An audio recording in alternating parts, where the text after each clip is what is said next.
You've probably been here before, lying awake at night, staring at the ceiling, your thoughts spinning so fast. It feels like they might burn holes in your mind. You replay conversations you had hours ago, wondering if you said the wrong thing. You imagine future scenarios that haven't happened and might never happen. You think about what you should do, what you shouldn't do, what you might regret if you do nothing at all. You try to sleep, but your mind doesn't know how to stop. It's like a restless ocean. Every wave a thought, every ripple an unfinished sentence. There's silence around you, but inside there's noise, and you're trapped in it. Overthinking feels like control. It feels like preparation, like protection. If I can analyze every angle, maybe I won't get hurt. If I can predict every outcome, maybe I won't fail. But the more you think, the less you move. The more you analyze, the less you live. You see, overthinking is a thief that wears the mask of wisdom. It disguises itself as caution, but what it truly brings is paralysis. You call it being careful, but what it really is fear. Fear dressed up in logic. We overthink because we've been taught to believe that thinking more means being smarter. That worry means we care. That doubt means we're responsible. But the truth, overthinking is the art of creating problems that don't exist. Let me tell you something. I once heard an old monk say, he said, "The mind is a wonderful servant, but a terrible master." And I didn't understand it. Not at first, because I thought control was power. But when the mind controls you, when your thoughts tell you what to feel, what to fear, what to avoid, you are no longer living. You're merely reacting. You become trapped inside your own head, and the walls of that prison are made of what ifs. What if I fail? What if I look stupid?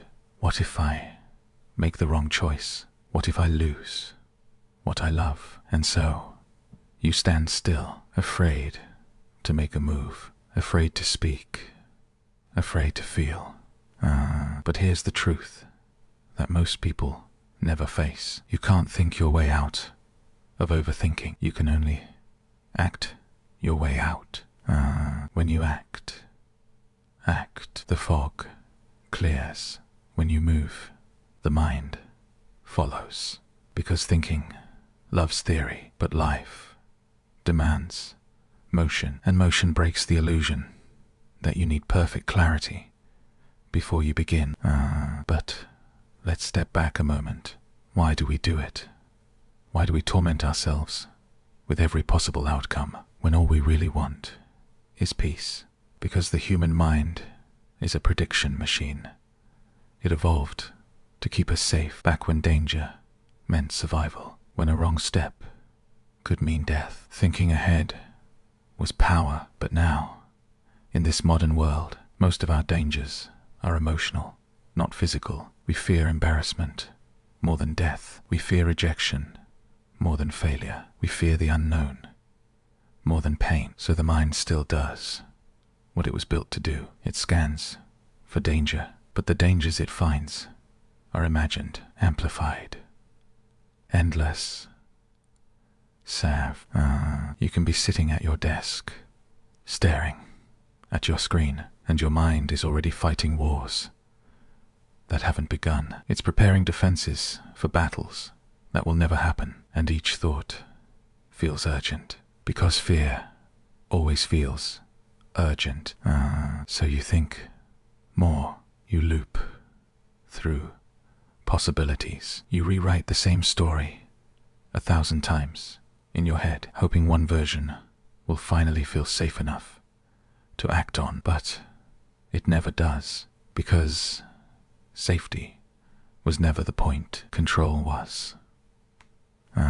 And here's the paradox. The more you try to control, the less control you actually have, because control doesn't live in thought.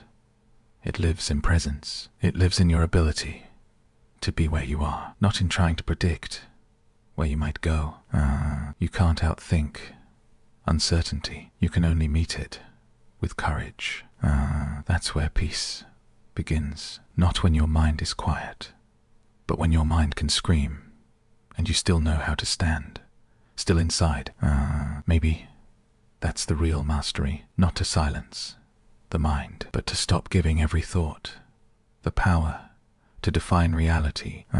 We all do this, don't we? You meet someone new, and before they even speak, your mind's already building stories. You send a message and don't get a reply, and suddenly you've written a novel in your head about why. You start a project, and instead of beginning, you think about all the ways it could fail. We call it being careful. We call it being prepared, but it's just the fear of being wrong, wearing a smarter name.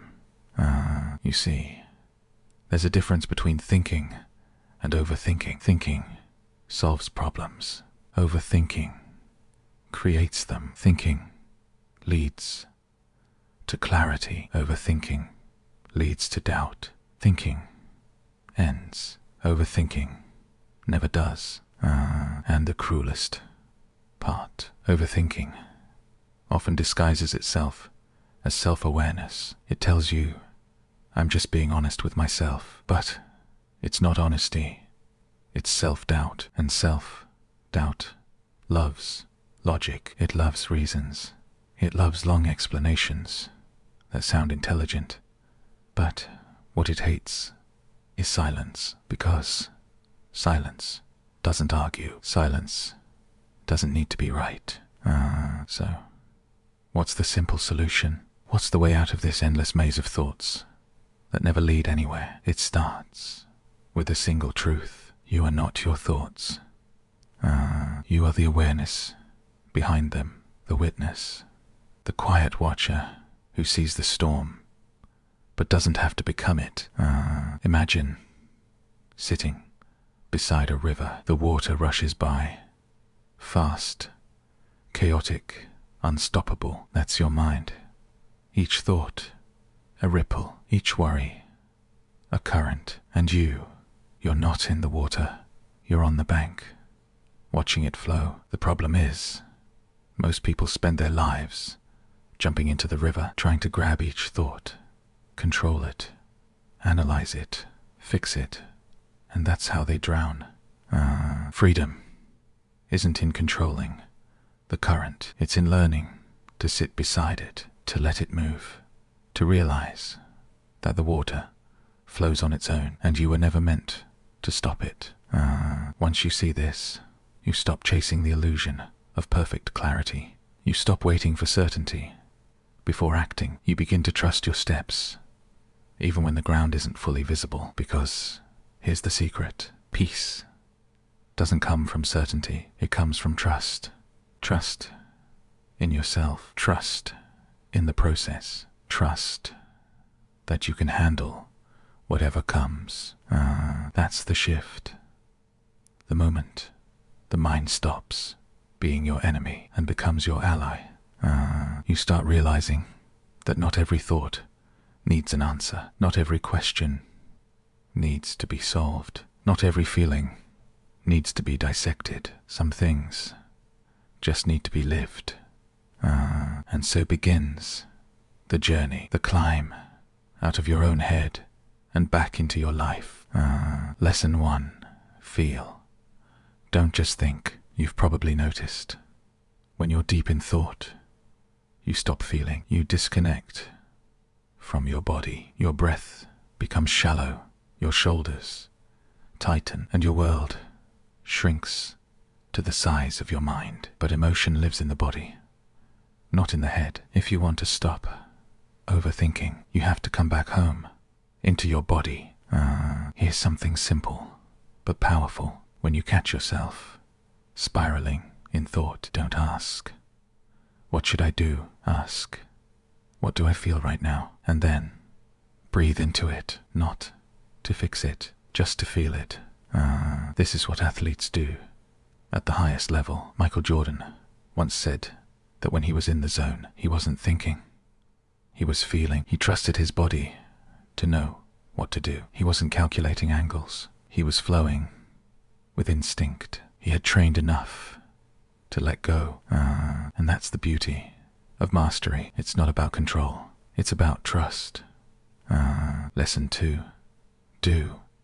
Even when you don't know. You see, thinking is seductive because it gives the illusion of safety. You can plan forever and still feel unprepared. But action is clarity. You'll learn more by doing one imperfect thing than by thinking about 1,000 perfect ones.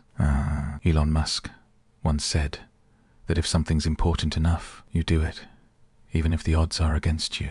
That's not courage born from certainty. It's courage born from acceptance, from knowing that failure is just information, that mistakes are feedback, not final verdicts.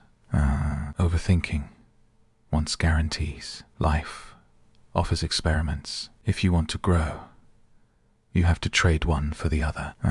Lesson 3. Let go of the illusion of control. Most people think peace comes from getting everything right, but it doesn't. It comes from knowing you can handle it when things go wrong. You can plan, prepare, and predict, but you'll never control what happens next. And that's not failure, that's freedom. The truth is, life has always been uncertain. You just forgot because your mind built stories around it. But the moment you stop fighting uncertainty, you find something deeper than safety. You find serenity. You stop needing every door to open before you take a step. You stop needing every answer before you ask the question. You start living. Lesson 4. Presence is stronger than thought. Presence doesn't mean you never think. It means you know when to stop. It means you can use the mind without becoming it. When you're fully present, you're not rehearsing life. You're experiencing it. You're not thinking about what to say next. You're listening. You're not worrying about the result. You're immersed in the process. That's why great performers, musicians, athletes, artists speak of flow. It's not a magical state. It's the absence of resistance. It's when thought dissolves into presence. And you don't need to be a genius to find it. You just need to stop interrupting life with your commentary. When you learn to do that, to breathe, to trust, to act, to feel, you start seeing that most of your suffering never came from what happened, but from what you kept thinking about after it did. But no matter how far you come, the mind will always test you again. That's its nature. It whispers, "Are you sure? Are you really safe? Did you make the right choice?" That's the storm, the relapse into overthinking. It arrives when you least expect it, in the middle of a peaceful morning, while you're walking alone, or just when everything seems to be working out. It starts small, a question, a doubt, a flicker of fear in the chest. Then it grows, feeding on attention. The more you look at it, the bigger it becomes, like a shadow in the corner of your mind that takes shape when you stare too long. And suddenly you're back in the loop. You start asking, what if I made the wrong move? What if this doesn't last? What if it's all going to fall apart again? The mind loves patterns, and overthinking is its favorite. But remember this, every time you notice the storm, you've already begun to rise above it. Awareness is the first crack in the clouds. You don't need to fight the thoughts. You don't need to silence them. You only need to see them for what they are, echoes, not truths. They are possibilities, not prophecies. And the moment you see them clearly, they start to lose their weight. So when the storm comes again, because it will, don't run, don't argue with it, Don't try to think your way out. Just breathe, breathe, and watch. Because the mind can only dominate what you fight, but it cannot control what you accept. This is where real strength lives, in stillness, in the ability to stay soft when everything in you wants to tense up, in the ability to stay grounded when your thoughts want to pull you away. Think of the ocean. Again, the waves crash on the surface, but deep beneath the water is still. That depth, that's your awareness. That's who you really are. The waves of thought will always come and go, but they can't touch the depths of who you are. When you remember this, you stop trying to stop the waves. You start diving deeper instead. You start finding peace. Not in perfection, but in presence. And the more you do this, the more you see how unnecessary most of your suffering was. The arguments you replayed, the fears you rehearsed, the scenarios that never happened. They were only storms in the sky of your mind. There's a quiet victory that happens when you stop giving your thoughts the power to decide how you feel. When you wake up in the morning and realize you can choose presence over panic. When you let silence speak louder than your doubts. This is not a loud kind of victory. No applause, no confetti, just peace. And peace doesn't shout. It whispers. It whispers in the rhythm of your breath, in the warmth of sunlight on your skin, in the sound of your footsteps aligning with the earth. It says, you don't need to figure everything out. You just need to live it. Overthinking tries to make life linear, as if there's one perfect sequence of steps, and if you miss one, you're doomed. But life isn't linear. It's fluid. It bends, changes, breaks, heals, and flows again. When you stop demanding perfection from life, you start noticing its beauty again. The little imperfections, the moments that don't go as planned, they stop being threats. They become texture. They become life. Here's something to remember. Life doesn't punish you for making mistakes. It only punishes you for refusing to move. Every overthinker fears regret, but regret doesn't come from failing. It comes from never trying. It comes from staying safe, staying silent, staying small. And one day, you'll look back and realize that all the things you feared were never as painful as the years you lost fearing them. You were never meant to know everything before you begin. You were meant to learn while walking. You were meant to fall, to stumble, to rise, to grow. That's what makes the journey sacred.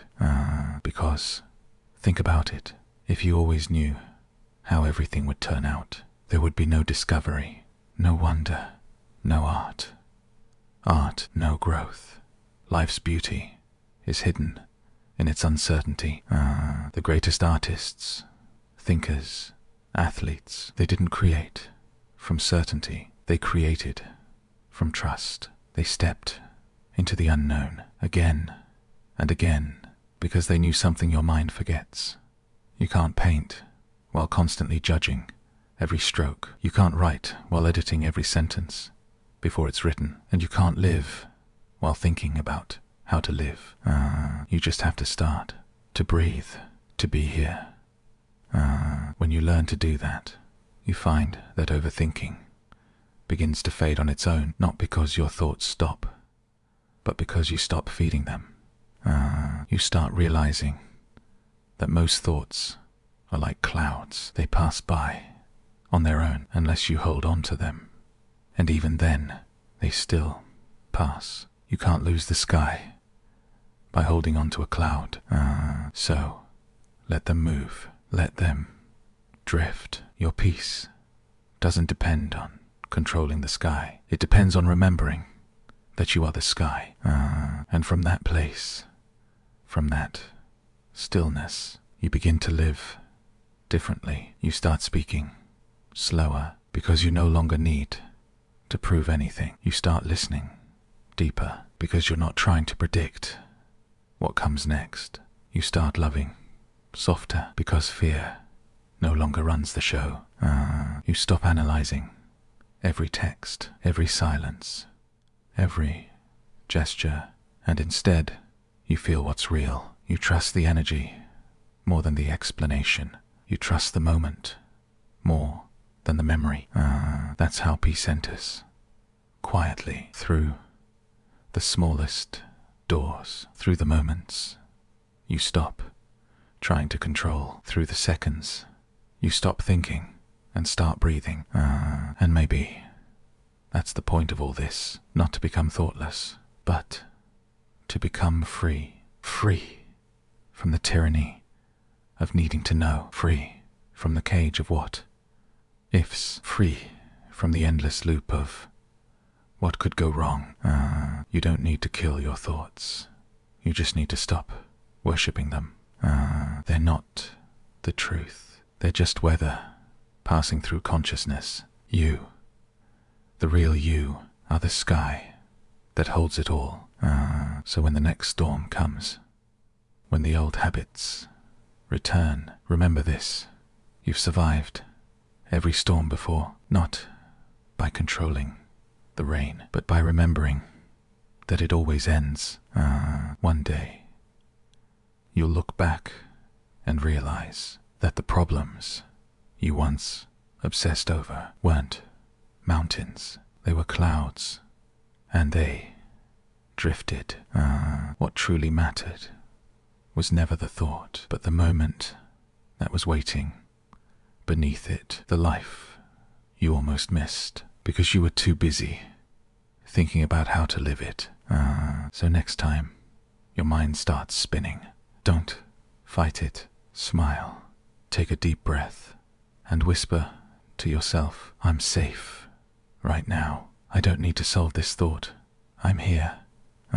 That's all it takes to step out of the loop. Not more thought, but more presence.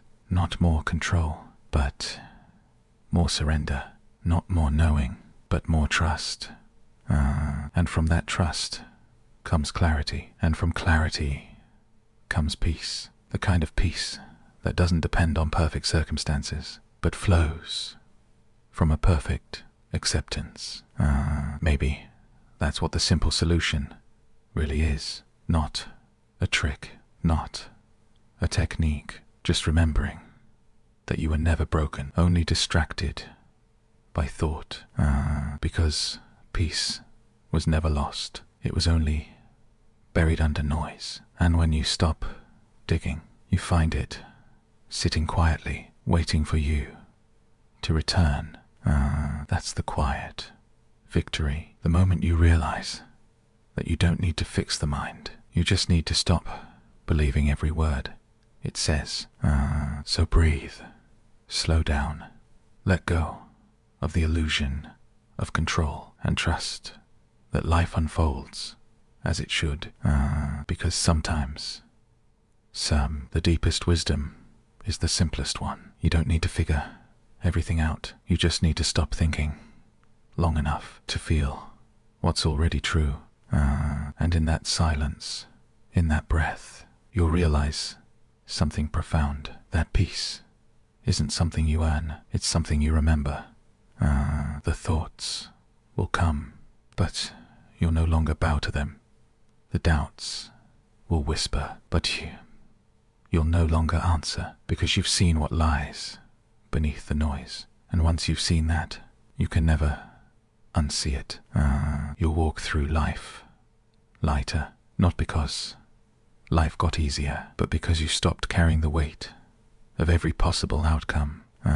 You'll trust your steps more, because you'll know that even if you stumble, you'll still be standing on the path meant for you. And when the night comes, and your mind tries once more to spin its stories, you'll smile. You'll watch the thoughts drift by like clouds in the dark, and you'll whisper, I don't need to chase you anymore. I'm home. And maybe that's all any of us ever wanted, to come home to ourselves, to stop running from the noise, and finally rest in the silence behind it. Because peace was never in the answer. It was always in the pause between thoughts, in that sacred stillness where life simply is. And as you listen to these words, maybe take one more deep breath. Inhale the moment. Exhale the story. Inhale truth. Exhale fear. And remember, you are not your thoughts. You are the awareness behind them, the watcher, not the wave, the sky, not the storm. Stop over thinking. Start living. That's the simple solution.